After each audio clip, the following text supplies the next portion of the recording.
In this video, we're going to practice calculating a scalar surface integral. And this is going to use the similar cone that we saw in the previous surface area problems. So let S be the surface of the solid bounded by x squared plus y squared equals z squared. That's our cone. And z equals h. That's kind of the top of the cone, which is a circle with radius h. And we're going to calculate the surface integral over S of x squared ds. And one of the first things we need to be careful of is that S kind of has two pieces. S, if we sketch our picture again, we had a picture earlier. We have this cone, and it looks like that. This is an even worse picture than before. But it has sides and it has a top. And we're going to need, in the previous video, we were basically able to we were only interested in surface area, and I know the area of a circle, so I didn't have to think too hard about taking the area of the top. But now that I'm actually going to be integrating a function over that surface, I will need to think about it a little bit more. So we're going to break this problem up into two pieces, one where we integrate the sides and one where we integrate the top.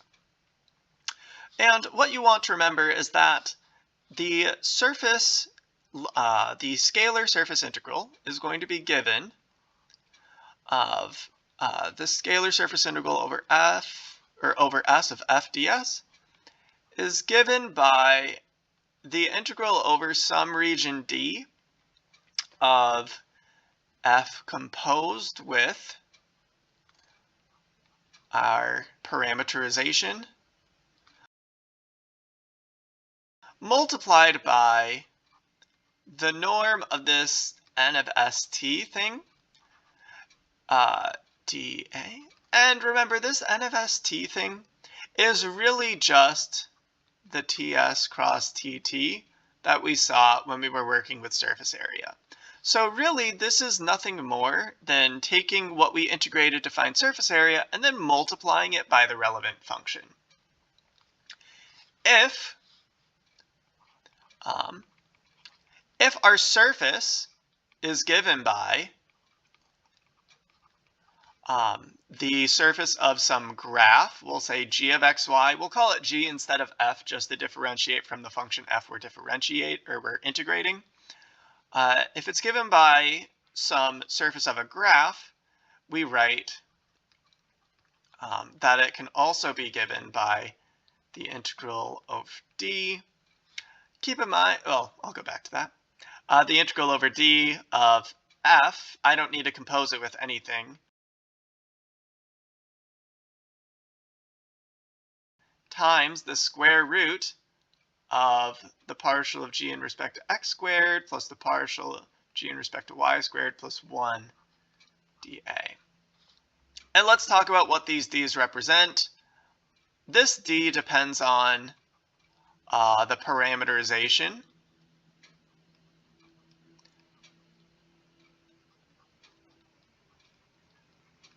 So for example, if s is going from like 0 to 1 and t is going to 0 to 5, then this d would just be that rectangle. Whereas this is the region in the xy plane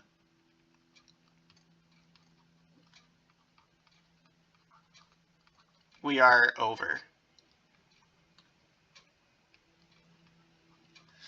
And in this case, the region, we're actually going to use this approach, the second approach, just for the sake of example.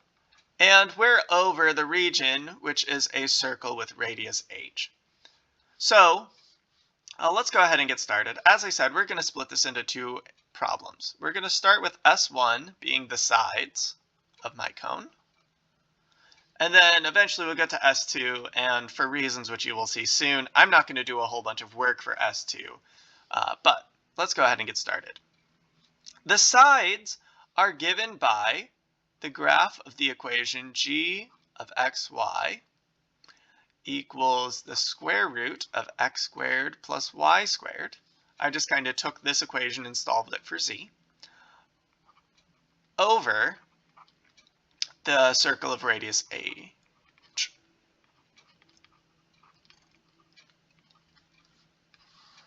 I'll save like that much room for the other one. So we saw from the previous video, don't know why I ended saw with an E, but that's okay.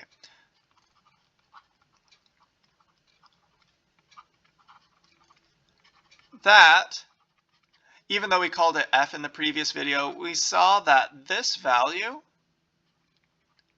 partial in respect to g squared plus the partial in respect to y squared, or sorry, the partial of g in respect to x squared plus the partial of g in respect to y squared plus 1, we saw that that ended up equaling square root of 2, which made our lives a little bit nicer.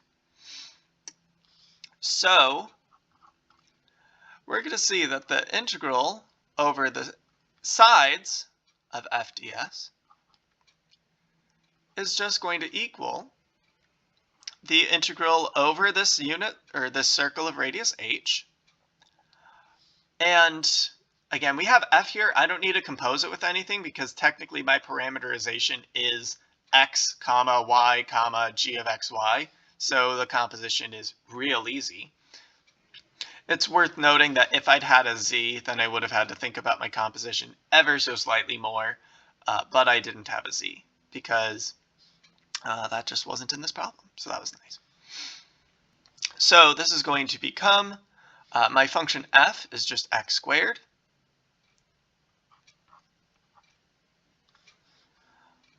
times, well, let me erase that. Let's go ahead and write it all out. It's times the square root of gx squared plus gy squared plus 1 dA,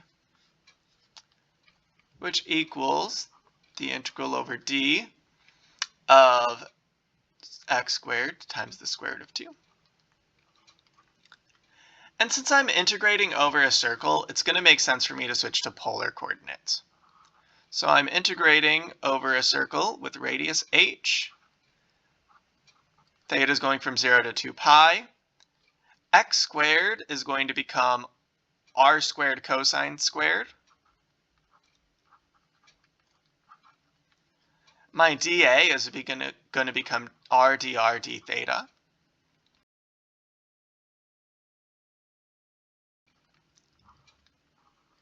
So this becomes the integral from 0 to h, 0 to 2 pi of r cubed cosine squared theta, dr d theta.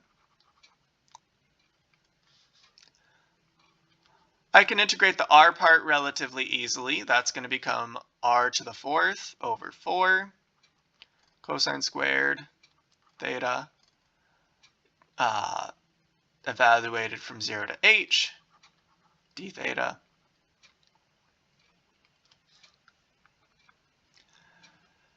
That's just going to be the integral from 0 to 2 pi. And I'm going to do two things here. First, I'll evaluate at h.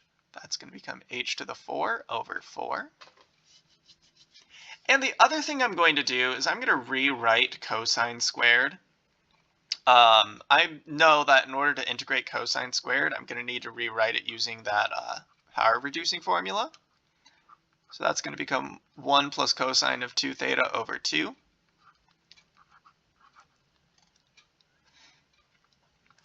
And what I notice is that this h to the 4th over 4 and this 1/2, that's all just one constant I could pull out up front. So I'm going to take the h to the 4 over 8 out of the integral and rewrite it like this.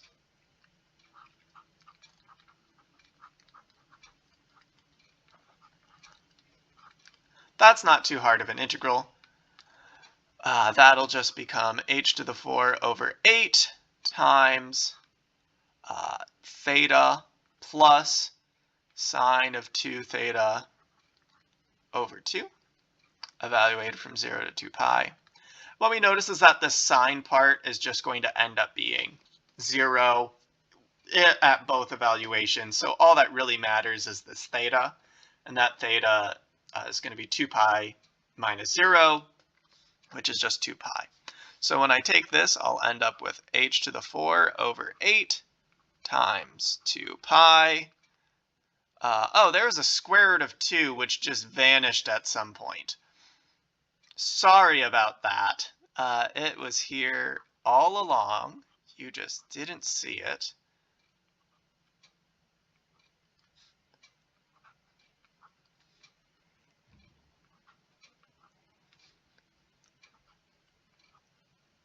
Okay, so it's back now. And that's going to end up giving us a final answer of h to the 4th square root of 2 pi over 8.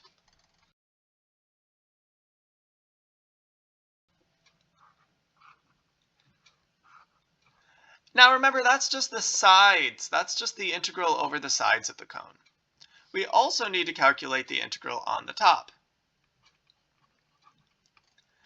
And if I look, what's a function for the top in terms of x and y? Well, it's basically given by the surface g of xy equals h.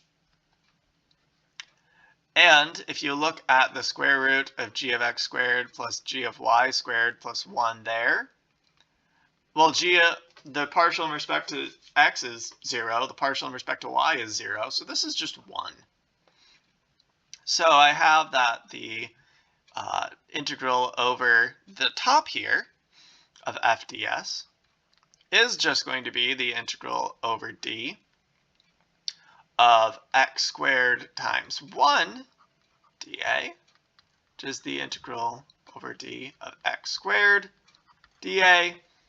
And we pretty much calculated that with our forgetting of the square root of 2 back here. And while I could go back through all that work, and it would be a lovely time, we notice that it's the exact same work, except I don't have the square root of 2. So it's just going to be h to the 4th pi over, oh, goodness, I'm really good at math. This is a 4 because the 2 and the 8 cancel. So it's going to be h to the 4 pi over 4. So the total surface area, or this total surface integral, is h to the 4 square root of 2 pi over 4 plus h to the 4 pi over 4, which if you really want, you can write to h to the 4 pi over 4 times square root of 2 plus 1. So just to summarize what we did here, we went ahead, we split the surface up into 2 parts, one for the top and one for the sides, and then we integrated each of those using this formula, the integral of f times square root of g of x squared plus g of y squared plus 1 dA. And that was one way we could have done this problem. We also could have done it using the parameterization and using this formula here. And we'll kind of see an example of that in the next video. But either one will work. In this case, we used this formula because it was a little nicer. And yeah, so that's how you handle scalar surface integrals. Next, we're going to look at vector surface integrals.